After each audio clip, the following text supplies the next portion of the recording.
മാന്യമഹാജനങ്ങളെ, പ്രിയ നഗരവാസികളെ, ഈ കാലപുരി വാഴും കാലൻ, കാലാതികാലൻ, പണ്ടാരക്കാലൻ, മുതുകാലൻ, സാക്ഷാൽ യമധർമ്മൻ പാപികളുടെ പർദീസിയായ യമപുരിയിലേക്ക് ഇതാ എഴുന്നള്ളുന്നേ.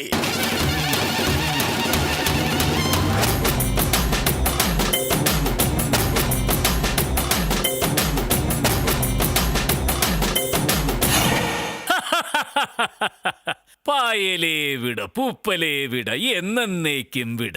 എന്താ യമരാജൻ രാവിലെ പരസ്യം പറഞ്ഞു കളിക്കുന്നത്? പരസ്യമല്ല, പതിവില്ലാതെ നാം ഇന്നൊന്ന് പല്ല് തേച്ചു. അതാ പറഞ്ഞത്, പായലേ വിട, പൂപ്പലേ വിട, എന്നേക്കും വിട. ഓ, അത് ശരി. ആട്ടെ, അങ്ങയുടെ പോത്തെവിടെ? ഈ CC-ക്കാരുടെ ശല്യം കാരണം നാം ഇപ്പോൾ പോത്തിനെ പുറത്തെടുക്കാറില്ല. പിന്നെ താൻ അറിഞ്ഞില്ലേ, നാം ഇന്നലെ ഒരു കുതിരയെ വാങ്ങി. നല്ല കൊഴുത്ത് തടിച്ചൊരു വെള്ള കുതിര. എന്നിട്ട് ആ കുതിര എവിടെ? ബാറ്ററിക്ക് ചാർജ് ഇല്ലാത്തതുകൊണ്ട് കുതിരയെ കൊണ്ടുവന്നില്ല. ആ പിക്ചർ ഗുപ്ത. എന്താ പിച്ച ഗുപ്താന്നോ? എടോ ചിത്രഗുപ്ത, തന്നെ ഞാനൊന്ന് ഇംഗ്ലീഷിൽ വിളിച്ചതാ പിക്ചർ ഗുപ്താന്ന്. എടോ, നോക്കി നിൽക്കാതെ ലാപ്ടോപ്പ് എടുത്ത് ഇന്ന് പിടിക്കാനുള്ള ആളുകളുടെ ലിസ്റ്റ് എടുക്ക്.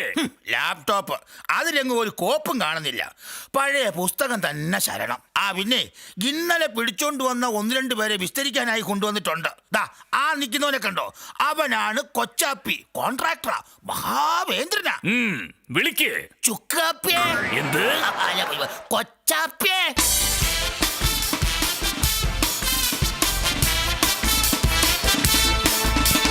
പറയൂ ചിത്രഗുപ്ത, എന്താണ് ഇവൻ ചെയ്ത കുറ്റം? ഇവൻ വലിയ അഴിമതിക്കാരനാണ് പ്രഭോ. ഇവൻ പണിത റോഡെല്ലാം കുഴിയായി അതിൽ വീണ് ഒത്തിരി ആളുകൾ മരിച്ചു. ഇവനെ തിളച്ച എണ്ണയിലിട്ട് വറക്കണം യമരാജൻ. ഓഹോ, എങ്കിൽ നടപടികൾ സ്വീകരിക്കൂ. ആ എടാ Kochappi, first round your choice റൗണ്ടാണ്. അതായത് നിനക്ക് ഇഷ്ടമുള്ളത് തിരഞ്ഞെടുക്കാം. ഇത് സ്വർഗം, ഈ കാണുന്നത് നരകം.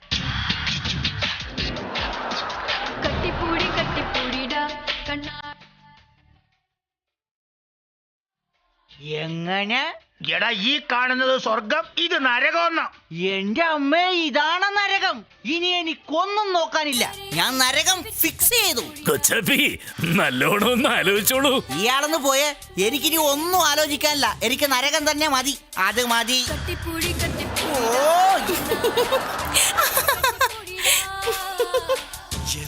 ഇടത്തിൽ സുഖം മിക അധികം. അയ്യോ അയ്യോ, എടാ കാല, ഒടുക്കത്തെ കാല, ഇതൊരു മാതിരി മറ്റെടുത്ത പരിപാടിയായി പോയിട്ടാ.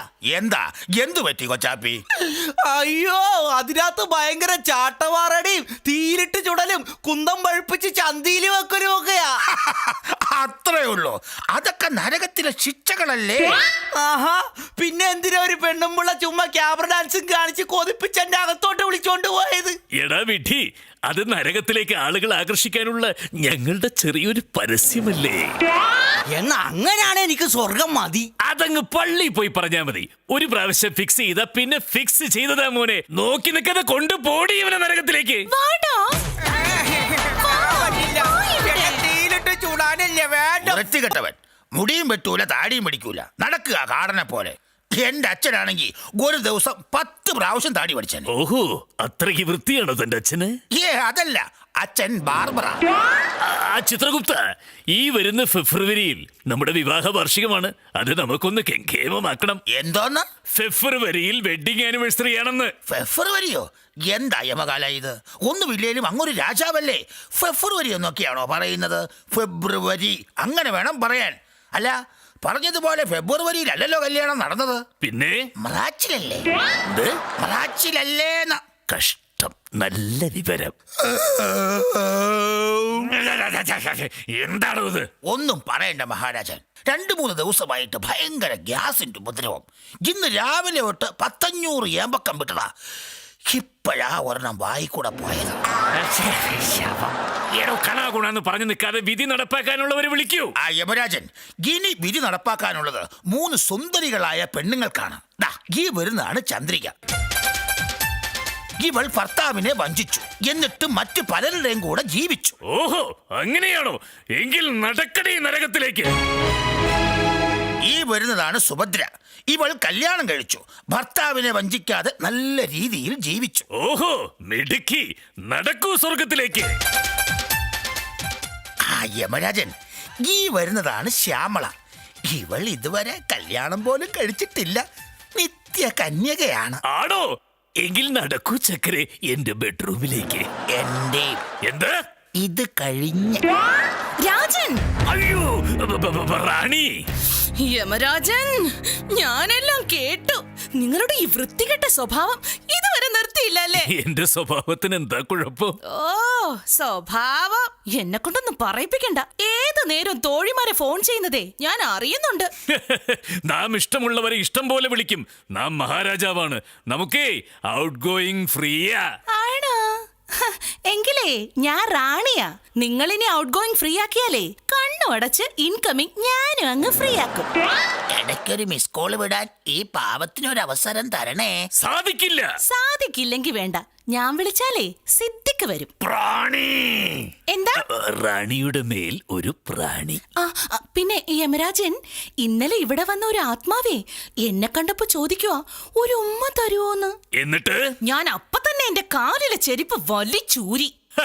കൊള്ളാം. റാണി അപ്പൊ തന്നെ അവനെ അതുകൊണ്ട് തല്ലിയല്ലേ?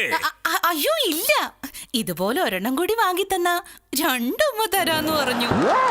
എടി റാണി! കോപിക്കാതെ യമരാജൻ. ഇന്നലെ രാത്രി നമ്മുടെ അന്തപുരത്തിൽ വന്നപ്പോ എനിക്ക് സമ്മാനമായിട്ട് തരാന്ന് പറഞ്ഞ സ്വർണ്ണവും രത്നങ്ങളും ഇന്ന് തരുവോ? ഇന്നലെ രാത്രിയോ? അന്തപുരത്തിലോ? ഞാനോ?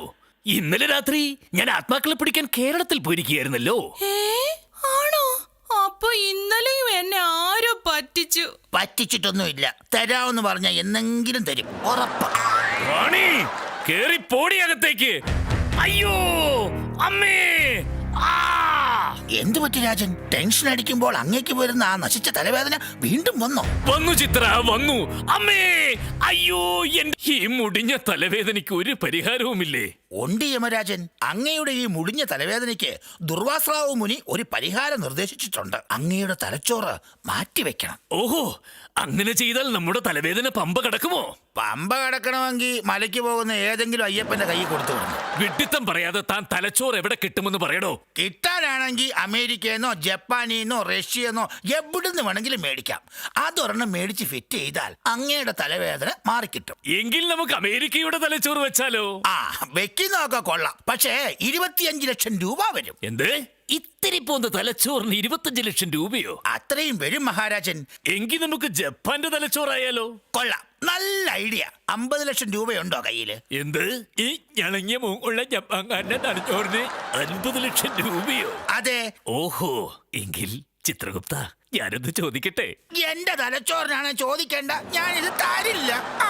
അതല്ല ചിത്രഗുപ്ത, നമുക്ക് ഏതെങ്കിലും ഒരു ഇന്ത്യക്കാരന്റെ തലച്ചോറ് വാങ്ങിയാലോ? അതാവുമ്പോ സുളു വിലക്ക് കിട്ടുമല്ലോ. കിട്ടും കിട്ടും. അങ്ങോട്ട് ചെന്നാ മതി.